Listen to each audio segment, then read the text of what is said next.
Assalamualaikum warahmatullahi wabarakatuh. Saya Pak Rizal, selaku mahasiswa S3 yang alhamdulillah hari ini dipromosikan untuk menjadi doktor. Saya mengucapkan terima kasih yang sebesar-besarnya kepada Fakultas Hukum S3 Universitas Jambi. Saya juga ucapkan terima kasih seluruh sivitas akademi, mulai dari rektor sampai ke dosen-dosen sebagai pemangku mata kuliah. Dan juga saya ucapkan terima kasih kepada keluarga saya, istri dan anak-anak saya, kepada kedua orang tua, dan kepada seluruh yang telah mendukung saya sehingga saya dapat menyelesaikan S3 ini tepat waktu hari ini. Alhamdulillahirrahmanirrahim. Demikianlah. Assalamualaikum warahmatullahi wabarakatuh.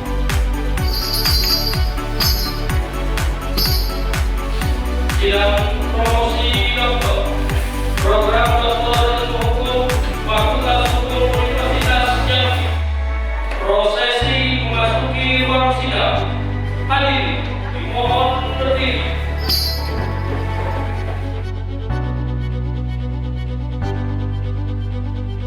Dr. Usman SHMH, Dr. Adakasi SHM Hukum, Dr. Hadi.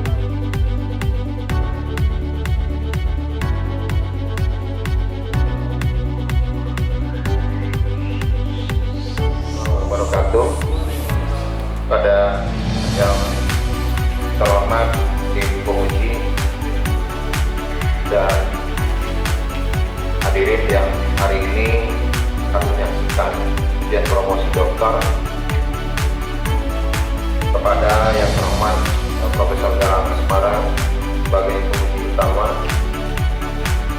Guru Besar Fakultas Hukum Universitas Mataram, pada yang terhormat Profesor Dr. Usman SHMH, Dr. Adakasi SHM Hukum, Dr. Taufik Jaya SHM Hukum, Dr. Mary Yarmi SHMH, Profesor Dr. Fauzisam SHMH, Dr. Hattati SHMH. Dengan mengucapkan Bismillahirrahmanirrahim, sidang promosi doktor atas nama Prof. Rizal, nomor mahasiswa P3B122025 dengan judul disertasi formulasi kedudukan Dewan Syariah Nasional Majelis Ulama Indonesia dalam sistem kelembagaan negara secara ulangi di bawah bimbingan Profesor Dr. Fauzisam SHMH sebagai promotor dan Dr. Hattati SHMH sebagai co-promotor dimulai.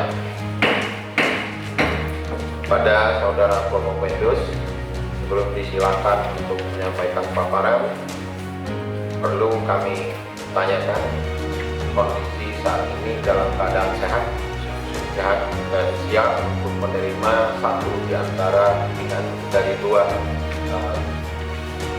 pilihan, yaitu siap lulus dan siap tidak lulus. Siap ya, kedua-duanya satu di antara dua itu harus siap. Oke. Itu disilakan ke mimbar, silakan. Adapun teori yang kami gunakan adalah teori negara hukum, teori kelembagaan negara, dan teori kewenangan. Teori negara hukum, implikasinya dan kaitan dengan disertasi kami adalah untuk menghubungkan kedudukan hukum sebuah lembaga dalam sistem kelembagaan negara di sebuah negara hukum yang dijalankan dengan hukum sebagai panglima tertinggi, untuk menjelaskan bagaimana setiap lembaga harus memiliki landasan hukum yang kuat dan terlegitimasi agar terintegrasi dengan baik dengan sistem kelembagaan negara yang telah diatur oleh dalam sebuah negara hukum.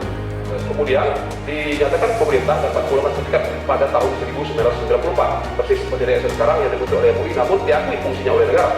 Namun pada tahun 2024 pemerintah menerbitkan peraturan presiden nomor 153 tahun 2024 tentang BPJPH sebagai lembaga pemerintah non kementerian di dalam sektor keuangan syariah berdasarkan kompetensi lembaganya dalam mengatakan bahwa yang menjadi objek acuan peraturan syariah dari LKS.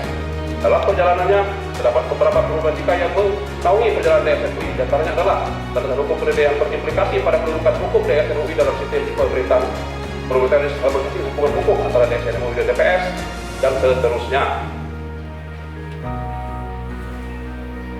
Kesimpulan 3, konsep ideal informasi kedudukan hukum DSN dalam sistem pemerintahan Indonesia dijadikan sebagai salah satu lembaga negara independen non kementerian baru yang anggota dapat terdiri atas unsur lembaga-lembaga negara yang lain yang memiliki kapasitas dan kapabilitas dalam hal menetapkan prinsip syariah yang nantinya diatur melalui peraturan perundang-undangan yang sah, sehingga DSN memiliki tugas pokok dan fungsi yang jelas dan terlegitimasi dalam rangka turut serta dalam bidang pengelolaan keuangan syariah dan perekonomian syariah, tetap melakukan penetapan kesesuaian prinsip syariah bagi lembaga keuangan syariah yang ada di Indonesia.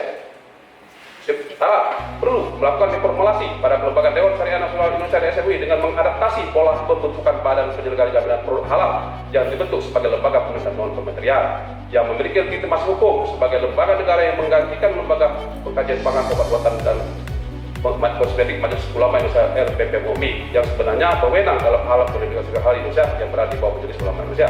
Karena urusan yang menyangkut kebutuhan dasar warga negara sebagaimana diatur dalam konstitusi merupakan tanggung jawab negara, maka negara harus hadir. Dan karena negara Indonesia adalah negara hukum, maka bentuk keadilan tersebut harus memiliki dasar yang memiliki kepastian hukum. Demikian, terima kasih. Wassalamualaikum warahmatullahi wabarakatuh. Assalamualaikum warahmatullahi wabarakatuh. Alhamdulillah saya sudah melihat ada itu dan ini sangat bermanfaat bagi kebijakan kita. Pertemuan tentang mana kedudukan DSN di dalam sistem tata negara ini. Nah, pertanyaan saya dalam hal ini, jika mengadakan penelitian ini, apakah saudara menemukan atau ada saudara dapatkan tentang kenapa DSN itu berada di dua tempat ini? Kira-kira apa dalil sebenarnya atau alasan pembenarnya? Apakah itu dari akli maupun nakli gitu kan? Kenapa DSN itu bisa di dua tempat ini berada di antara masyarakat, mewakili kepentingan masyarakat, dan juga berada di pemerintah gitu? Karena bisa dibutuhkan. Silakan.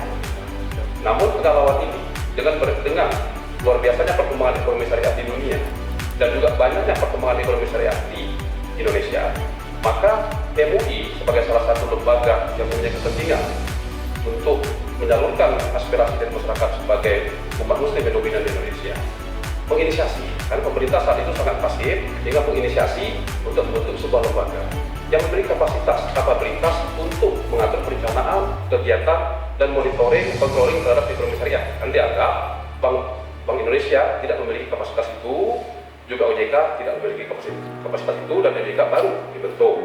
Namun dalam perkembangannya, dengan kebutuhan masyarakat yang luar biasa, maka secara perkembangannya pemerintah mulai mengakui secara terus, tapi tidak mengakui secara terbuka, karena pemerintah tidak ada inisiasi untuk itu. Pada awalnya dimasukkan dalam undang-undang perbankan, di dalam ketentuan pasal 12, undang-undang menyebut fungsi DSN, di dalam persyaratan terbatas menyebut fungsi DSN, sehingga dalam perjalanannya, meskipun kedudukannya ini berada di MUI, namun fungsinya juga diakui oleh pemerintah, sehingga tergambarlah secara nyata kedudukannya ini di antara dua pihak. Di bawah MUI mengakui ini lembaganya, dan pemerintah mengakui fungsinya. Namun di tahun 2025 pemerintah menerbitkan peraturan OJK nomor 2 yang menjelaskan bahwa DPS yang selama ini di bawah DSN itu berada di bawah pemerintahan. Dan di sini menunjukkan arah politik nantinya bagaimana kedudukan DSN ini sepertinya akan masuk dalam pemerintahan. Dan untuk yang sementara ini kedudukan DSN akhirnya membingungkan DPS, karena DPS diklaim harus bertanggung jawab kepada DSN, namun secara peraturan undang-undangan harus bertanggung jawab dengan OJK. Demikian mungkin dapat menjawab. Ya baik, jadi itu ya. Bagaimana kalau DSN ini tidak ada? Apa yang terjadi? Akan beragukan dalam pola pertanggungjawaban, pola kewenangan, dan bagaimana nanti pemerintah dapat mengontrol kalau itu di luar dari pemerintahan.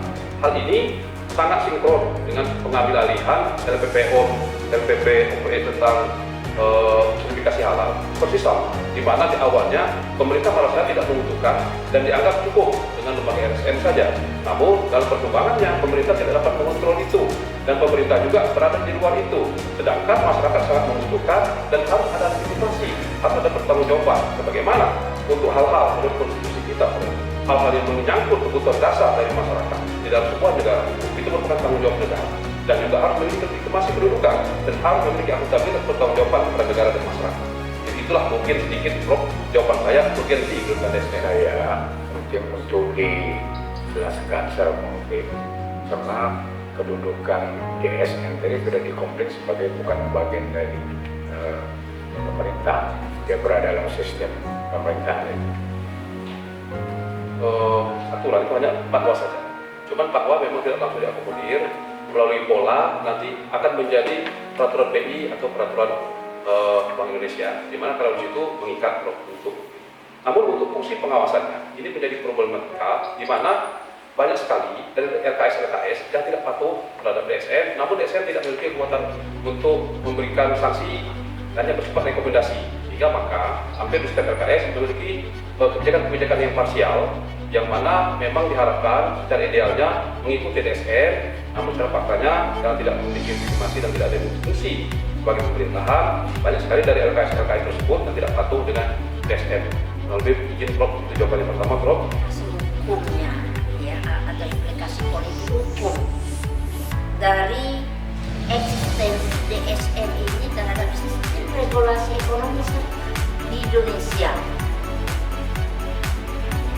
Apakah atau bisakah kita lihat dari sistem hukum nasionalnya bagaimana kita memandang? Silakan. Sebagaimana sekarang ini memang pengatur rekor ada perkembangan ekonomi syariah.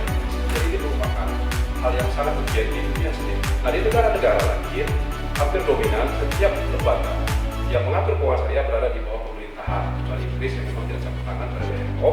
Nah, oleh karena itu implikasinya nanti dengan adanya DSN yang berada di bawah pemerintahan akan ada pola, akan terlegitimasi, pemerintah juga bisa campur tangan, dan insya Allah juga namun tidak akan mengganggu sistem hukum Pancasila, karena memang selama ini antara hukum Islam dengan hukum nasional kita juga berdampingan.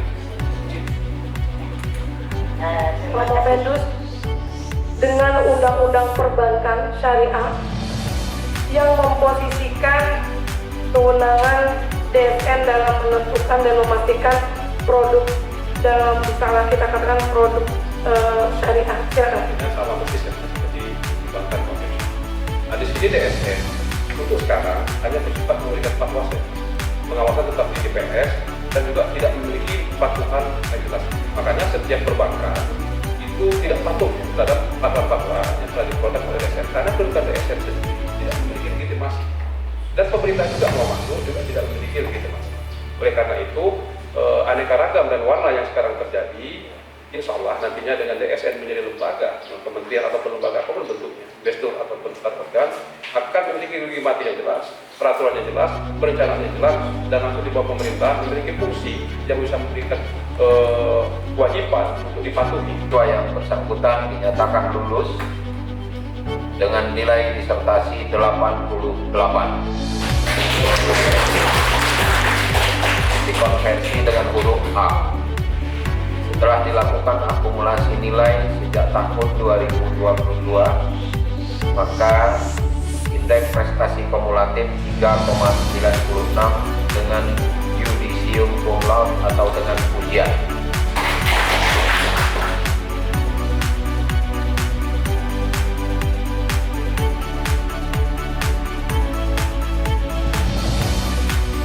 Kepada Bapak Poprizal atas promosi Doktor Ilmu Hukum, tetap menjadi panutan di kantor dan di luar kantor.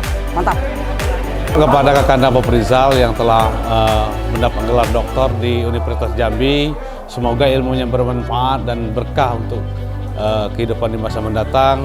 Sekali lagi saya ucapkan selamat kepada Poprizal, Dr. Poprizal SHMH. Semoga ilmunya bermanfaat, bisa berguna bagi keluarga, masyarakat, dan selalu sehat dan selalu bisa berkarya untuk kebaikan bangsa dan negara. Sekian dan terima kasih. Assalamualaikum warahmatullahi wabarakatuh.